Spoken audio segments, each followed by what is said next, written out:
Paparan tentang unsur-unsur teks dan kaidah kebahasaan anekdot. Pengertian teks anekdot.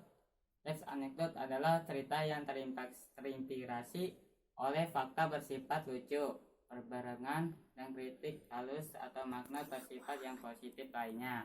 Struktur teks anekdot. 1.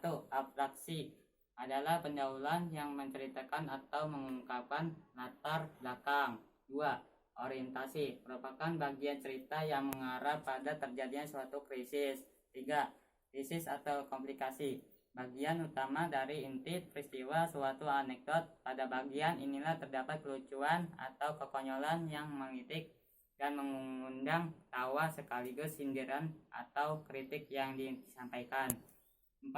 Reaksi adalah tanggapan atau respon atas krisis yang dinyatakan sebelumnya. Reaksi dapat berupa sederhana tentang sikap mencela. 5. Koda merupakan kesimpulan dan bertanda berakhirnya cerita. Koda dapat memuat komentar, persetujuan atau penjelasan ulang atas maksud dari cerita yang dipaparan sebelumnya. Unsur teks anekdot.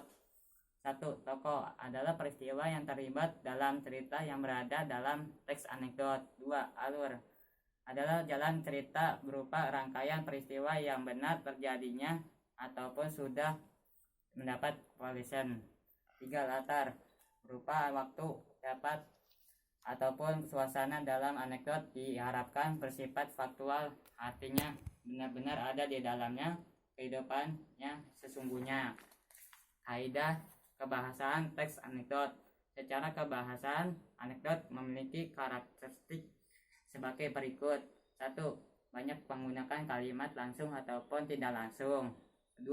Menggunakan nama tokoh orang. 3. Fungsi baik dengan menyebut langsung nama tokoh faktual atau tokoh yang disamakan.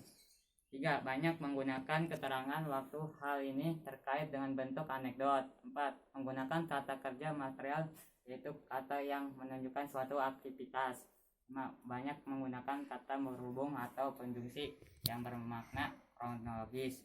6. Banyak menggunakan konjungsi penerang atau penjelasan seperti bahwa ialah sebab.